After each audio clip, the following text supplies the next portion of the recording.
मेरे परिवार में शुरू से ही कोई डॉक्टर था नहीं, लेकिन मेरी बुआ के लड़के हैं, वो शुरू से ही डॉक्टर की तैयारी करते थे, तो उनको देख के हम लोग इंस्पायर होते थे। और मेरा परिवार भी उनकी, सब लोग इतने रिस्पेक्ट करते थे, अभी वो तैयारी करते थे उसी टाइम पे भी, तो फिर उनको देख के एक हम लोग के अंदर भी इच्छा है कि मैं भी डॉक्टर बन सकता हूँ। और मेरे भैया ने इसके लिए मुझे गाइड किया। कहना चाहूँगा कि बिना कोटा गए भी तैयारी हो सकती है और इसकी तैयारी में कोई भी खर्चा नहीं आने वाला है। जैसे पहले 1.5 लाख 2 लाख रुपये लग जाते थे, अब आप मात्र 4,000 और 5,000 के सब्सक्रिप्शन से भी पूरे साल भर के लिए अपनी तैयारी बहुत अच्छे से कर सकते हैं। फर्स्ट अटेम्प्ट था उसका नीट में, 646 नंबर स्कोर किया है उसने, तो ये बहुत बड़ी बात है कि आपके घर में ये सारी चीज़ें होती हैं। इंटरमीडिएट भाई ने कहाँ से किया था? इंटरमीडिएट उसने यूपी बोर्ड से किया? हाँ, यूपी बोर्ड से फॉर्म डाला था उसने।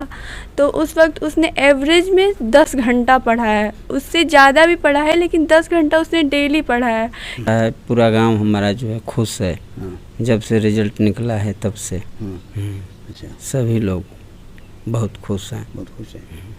अभी मैं बरसा गांव में एक किसान का बच्चा से मेरी मुलाकात हो रही है। इन्होंने नीट का परीक्षा पास किया है। मैं ख़ुद इनकी पहले परिचय जानना चाहता हूं कि आपका क्या नाम है, आपके माता पिता का क्या नाम है? मैं शिवम राय परसा गांव का निवासी हूं। मेरे पापा विनोद राय जो कि एक किसान हैं और मेरी माता श्रीमती किरण देवी वो एक गृहिणी हैं। मेरे दादाजी स्वर्गीय ब्रजभूषण राय एवं मेरी दादी स्वर्गीय कलमदानी देवी हैं, जिन लोगों का सदैव मेरे ऊपर आशीर्वाद रहा और उन्होंने सदैव मुझे अच्छी शिक्षा दी। मेरे बाबा ही मेरे पहले मित्र थे जिन्होंने मुझे अच्छी आदतें सिखाई एवं सही राह पर चलने के लिए प्रेरित किया। उन्हीं की वजह से आज तक मैं इस तरह से चलता आया कि फिर मैं अपने आप को एक अच्छे लक्ष्य की तरफ मोड़ पाया और अपनी तैयारी कर पाया उस हिसाब से। ये बताइए हमको आप कि आपने नीट की परीक्षा पाने के लिए कब मन बनाया आपने? मेरे परिवार में शुरू से ही कोई डॉक्टर था नहीं, लेकिन मेरी बुआ के लड़के हैं, वो शुरू से ही डॉक्टर की तैयारी करते थे, तो उनको देख के हम लोग इंस्पायर होते थे। और मेरा परिवार भी उनकी, सब लोग इतने रिस्पेक्ट करते थे, अभी वो तैयारी करते थे उसी टाइम पे भी, तो फिर उनको देख के एक हम लोग के अंदर भी इच्छा है कि मैं भी डॉक्टर बन सकता हूँ। और मेरे भैया ने इसके लिए मुझे गाइड किया। फिर उनको देख के ही मैं इंस्पायर हुआ डॉक्टर बनने के लिए और फिर तैयारी में लग गया। उन्होंने भी सपोर्ट किया, मेरे पूरे परिवार ने भी सपोर्ट किया, फाइनली ये हो पाया। आपने मन में कब बनाया कि हम नीट की तैयारी करेंगे? आपके मन में एम कब जगा?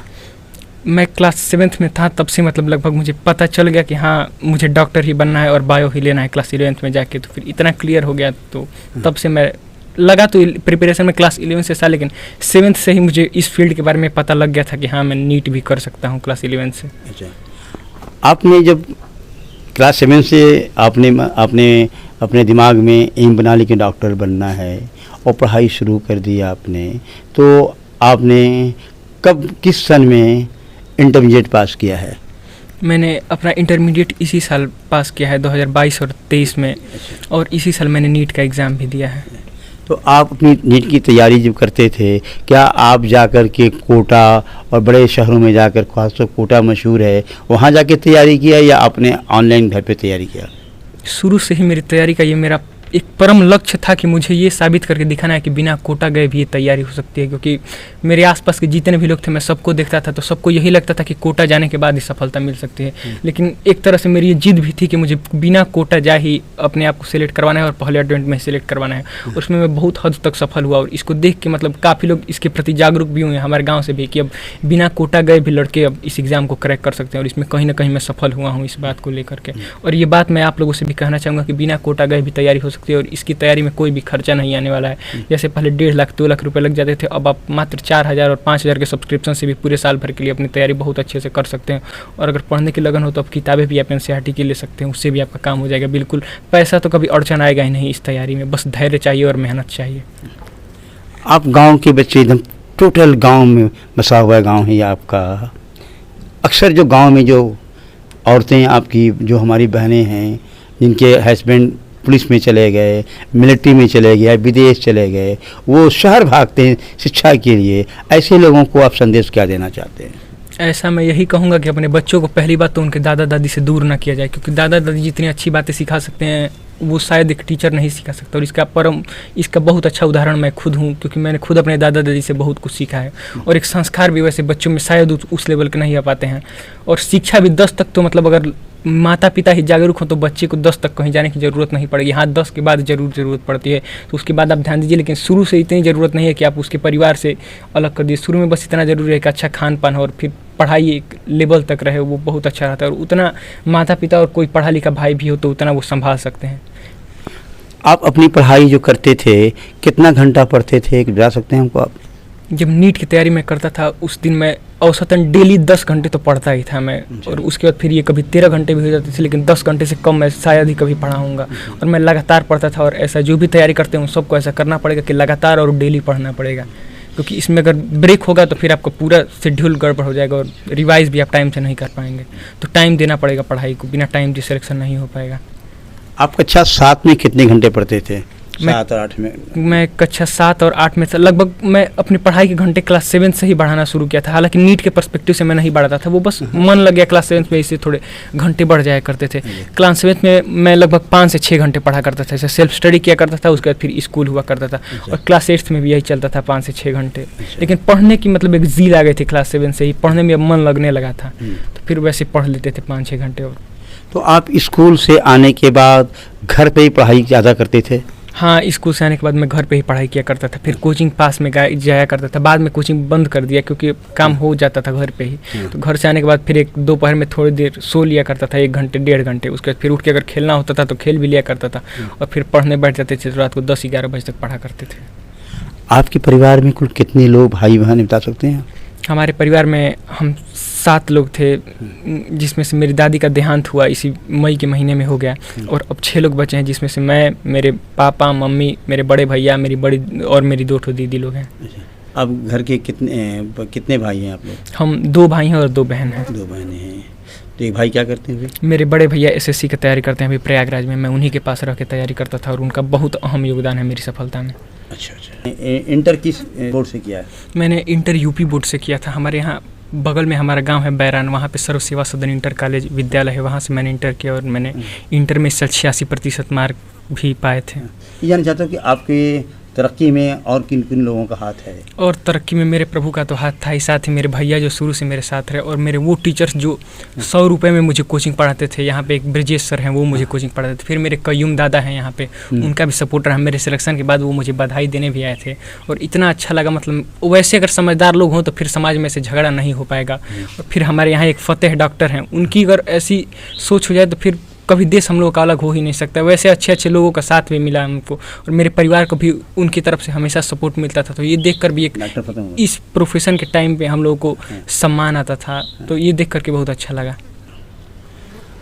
अभी देखा है आपने कि इस बच्चे ने साफ लफ्ज़ों में कहा कि बड़े बड़े कोचिंग की ज़रूरत नहीं है, सिर्फ आप स्टडी कीजिएगा तो आपको सफलता मिल सकती है।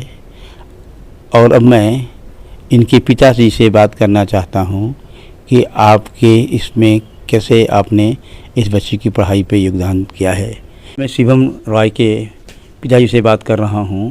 आप अपना नाम बताइए। विनोद कुमार राय। अच्छा, तो आपकी पढ़ाई लिखाई कितनी की किसान है, क्या हैं आप? हम किसान हैं। अच्छा, तो आप किसान होकर के इतना बड़ा अपने बच्चे के लिए सपना कैसे देखा आपने? वो हमारी एक फुआ हैं, उनका बच्चा भी यही तैयारी कर रहा था, उसी को देख करके हम भी जो है इनको बोले कि आप भी इसमें जो है हाँ ये करिए परीक्षा का तैयारी। तो आप लोग उनको देख के सपना पूरा करने की कोशिश किया, तो आज कैसा महसूस हो रहा है? बच्चा आपका इम्तहान पास किया है तो? अच्छा महसूस हो रहा है। पूरा गांव हमारा जो है खुश है। जब से रिजल्ट निकला है तब से अच्छा, सभी लोग बहुत खुश हैं। बहुत खुश हैं लोग। आम गांव के लोग जो बहुत भाग जाते हैं शहरों में, गाजीपुर, बनारस, अपनी पतों को, अपने लड़के को लेकर चली जाती हैं, उन लोगों को क्या संदेश देना चाहते हैं? बस यही संदेश कि वही अपने बच्चे को गांव में रखिए और आजी बाबा के पास रखिए। हाँ, आजी बाबा से अच्छा कहीं संस्कार नहीं मिल सकता है। अभी मेरी मुलाकात हो रही है जिस बच्चे ने नीट क्वालिफाई किया है, उनकी बहन से। मैं आपका नाम जानना चाहता हूँ। बेटा क्या नाम है आपका? मेरा नाम सलोनी राय है, मैं शिवम की बड़ी बहन हूँ। अच्छा अच्छा। और शिवम हमारा पढ़ने में शुरू से ही बहुत अच्छा रहा है, उसको फालतू चीज़ों का कोई शौक़ नहीं रहा है। जब से वो बड़ा हुआ है हम लोगों ने उसको कुछ फालतू का, मतलब ये है कि वो शुरू से पढ़ा है और बस पढ़ा है। अपनी क्लासेस में उसकी शुरू से ही रैंक आई है, ऐसा कभी नहीं हुआ कि उसकी रैंक ना आई हो।